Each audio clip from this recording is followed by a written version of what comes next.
Hey guys, welcome back to my channel. My name is Taylor, and on this channel we talk about life and relationships after leaving the church and do some commentary on the goings-on in evangelical Christianity. If you're a longtime viewer of mine, you'll probably remember my video from a few years ago titled 4 Harmful Christianese Sayings. I mostly stand behind that video today, although I've since retitled it to 4 Harmful Christian Cliches because I've learned that the term Christianese is actually derogatory and stems from racism. One of the cliches I discussed in that video was the phrase, "It's not a religion, it's a relationship." I most commonly hear this phrase from evangelical Christians, and it's always really confused me.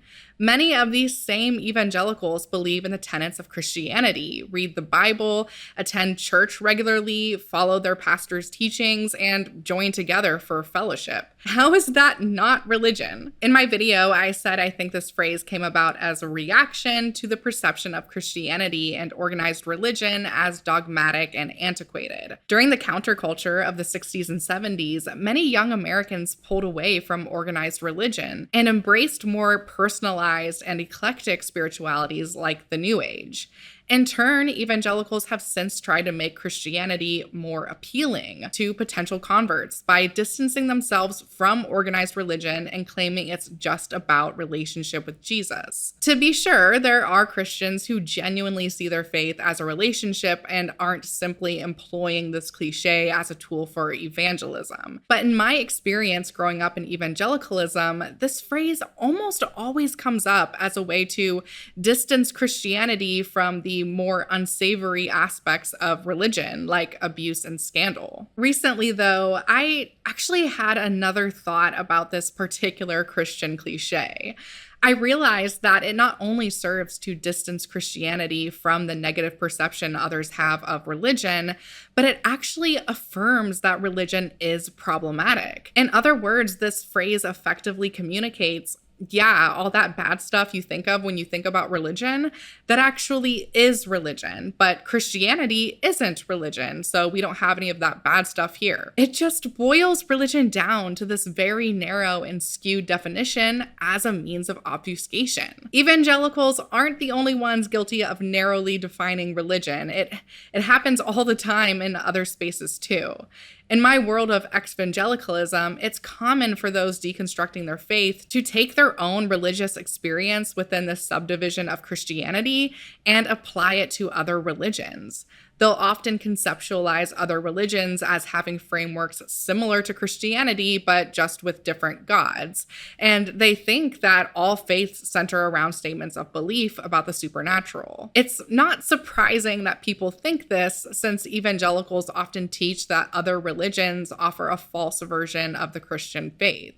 For instance, infamous Pastor Mark Driscoll has the slogan, "Everything God creates, Satan counterfeits." Or actually, I should say Satan, because he pronounces it Satan for some reason instead of Satan. Satan, the father of lies. Satan did. Satan well. He teaches that other religions or spiritualities are just counterfeits of true faith, implying that other faiths do things similar to Christianity, just like inverted. I myself actually had what I now consider a limited view of religion up until a few years ago.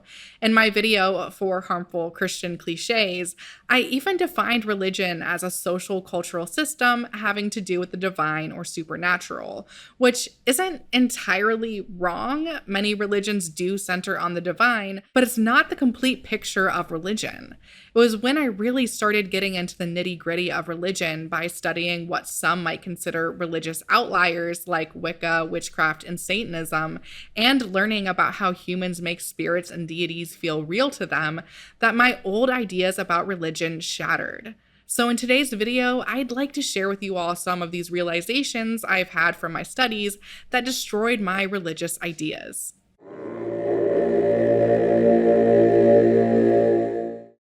The other day, I was watching a Crash Course Religions episode titled "What Even Is a Religion?" and John remarked that the answer to this often depends on who's asking the question and who benefits from the answer.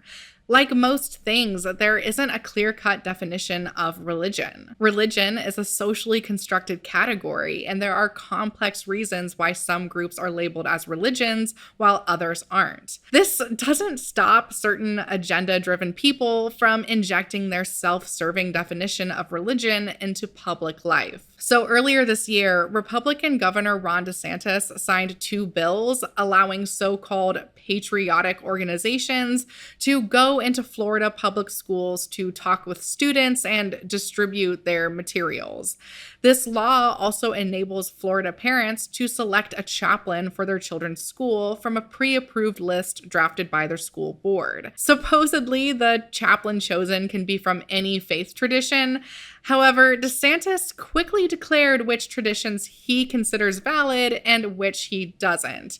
During a press conference, DeSantis said, "Some have said that if you do a school chaplain program, that somehow you're going to have Satanists running around in all our schools. We're not playing those games in Florida. That Satanism is not a religion. That is not qualifying to be able to participate in this." Last I checked, DeSantis isn't a scholar of religion or a historian. What exactly qualifies him to make such a declaration? Not to mention that at least one satanic organization, the Satanic Temple, is considered tax exempt by the IRS and is a government-recognized religious organization. So from a legal standpoint, that Satanism is a religion. DeSantis, who's spoken out against Satanism before, doesn't benefit from this, though. For him, it's not actually about allowing all religious organizations access to public schools. It's about letting his preferred form of Christianity access public schools. He gets his way by defining religion so narrowly. DeSantis isn't alone in what he thinks about Satanism. I'd argue that most people believe Satanism is an illegitimate faith tradition if they're aware of practicing Satanists in the first place. Some of this comes from the fact that most of us view religion through the lens of Christianity, where belief in the supernatural is a defining feature. Most practicing Satanists are non-theistic, meaning they don't believe in or worship a literal devil, although theistic Satanism is actually a thing. It's difficult for many to understand religion without supernatural beliefs, but this difficulty stems from a limited understanding of religion. In the Crash Course episode, John explained how most religions fall into 2 broad categories: Credal and votive. Credal religions focus on what people believe, and most forms of Christianity are considered credal. Most Christians believe in Jesus' death and resurrection as necessary for salvation and center their religious life around this idea. Votive religions, which most of us coming out of evangelicalism aren't as familiar with, focus on what people do or practice. Belief isn't the focal point. An example of a votive religion is Zen Buddhism. Also, I think another example is witchcraft. Up until recently, I actually thought of witchcraft only as a craft or a practice rather than a religion, and this isn't entirely wrong. After all, many practitioners of witchcraft are secular or don't describe what they do as religious and reserve this label for practitioners of Wicca or contemporary paganism. However, some witches aren't secular, Wiccan, or contemporary pagan. Nonetheless, they view their craft as religious. As religion scholar Thorn Mooney outlines in her book Witches Among Us, witches who take on the label of religious sometimes do so for legal protection. In 2007, the U.S. Department of Veterans Affairs made the pentacle, a 5-pointed star enclosed by a circle, available on veterans' headstones. Service members could also identify themselves as Wiccan or pagan and have this designation on their dog tags. It's also been established that service members can take time off to observe pagan holidays or Sabbaths. Sometimes taking up the religious label is done for practical reasons rather than ideological ones. Even if some witches don't view their craft as strictly religious, they still take on this label to benefit from rights typically only afforded to adherents of the major world religions. So is Satanism considered a credal or votive religion? Well, that probably depends on the individual Satanist. In the case of TST, it's probably a mix of both, but I think it leans more votive. TST emphasizes group ritual practice, like on baptism, fights for the separation of church and state through direct action, and focuses on community outreach. There's a greater emphasis on action rather than belief. That being said, TSD also has its 7 fundamental tenets, which, while not having to do with supernatural belief, they do outline their guiding principles. For myself, as a solitary practitioner of Satanism and witchcraft, I view my practice as both Credal and votive. Ritual takes center stage as it helps me direct my energy, formulate and focus on my goals, and turn everyday experiences into magical ones. In a strict sense, I don't believe in a literal devil or the supernatural. Still, there are guiding principles I've taken from religions like Wicca. For example, I really like the statement, "And ye harm none, do what ye will," from the Wiccan Rede. And I also like TST's 7 tenets. I'll also employ provisional beliefs or beliefs held only temporarily to achieve specific goals during ritual or spellcasting. Provisional beliefs aren't supernatural claims, which confuses those who view these things as synonymous. None of this will be recognizable as religious or spiritual to most evangelicals, but is it any less valid? According to Ron DeSantis, it's not. Something fascinating to me is that you can even find an emphasis on practice over belief within religions that make supernatural claims. Right now, I'm in the middle of reading Wicca for One, The Path of Solitary Witchcraft by Raymond Buckland. Out of the 20 chapters of his book, Buckland only devotes 1 to describing actual Wiccan beliefs. The other 19 describe more practical details, like the tools you'll need to perform rituals, how to draw sigils, and how to celebrate Sabbats. Wicca is often described as a nature-based religion with special emphasis on changing seasons and connection to the land. Many Wiccans venerate a god and a goddess, believing that duality exists within the natural and supernatural worlds. The specific names for the 2 deities often depend on the individual witch's ancestral roots, and many draw upon deities from various mythologies, such as Greek, Norse, and Celtic. Some Wiccans are polytheistic, believing in many gods, and view the god and goddess simply as archetypes. Reincarnation is also a component of Wicca, and many witches believe in spirits, fairies, and elves. From what I've gathered, while these beliefs are components of Wicca, they're not necessarily compulsory. Buckland writes, "There is no dogma here, nothing that depends solely on faith propounded by a stern priesthood with admonitions that it is a sin not to believe." Honestly, some are drawn to Wicca and witchcraft not for the supernatural aspects, but for the celebrations or even aesthetics associated with the religion. In her book, Thorn Mooney, who's Gardnerian Wiccan, says that many witches start their journey in witchcraft by learning the pagan wheel of the year and observing its associated celebrations. The Wheel of the Year, which I included in the thumbnail of this video, is the yearly cycle of 8 seasonal festivals. Many observe these festivals by hanging out with friends, cooking meals using seasonal ingredients, performing specific rituals or spells, or performing divination. I'm not Wiccan and don't have experience with any coven, so I can't really speak to how peer pressure or demands from authority figures might influence what everyday Wiccans actually believe.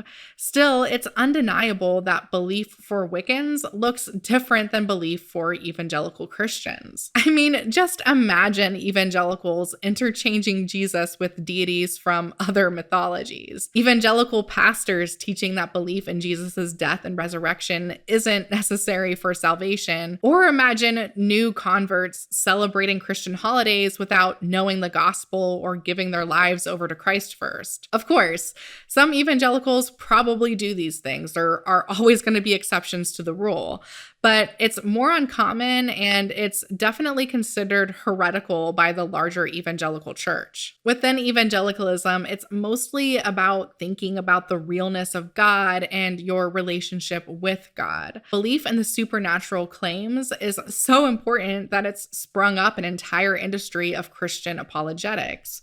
Books on apologetics like I Don't Have Enough Faith to Be an Atheist by Norman Geisler and Mere Christianity by C.S. Lewis are popular popular reads among evangelicals. To be fair, some within witchcraft and Wicca appeal to nature, common sense, or quantum mysticism to rationalize and defend their metaphysical beliefs. Still, I think it's unlikely that anything akin to the industry of Christian apologetics will crop up within Wicca, since supernatural claims aren't always the focal point for Wiccans. Okay, so far in this video, we've established that the frameworks of some religions like Wicca, witchcraft, and Satanism look a lot different than what we're used to. Practice takes precedence over beliefs or supernatural claims. But what if I told you that practice, ritual, and action are actually a lot more central to Christianity than many evangelicals would like to think? Full disclosure, occasionally Drew and I will attend evangelical church. We do this to spend quality time with family and to learn from those who view the world differently than us. A running conversation between Drew and I is that despite our hopes to learn something new from church, we usually feel let down afterward.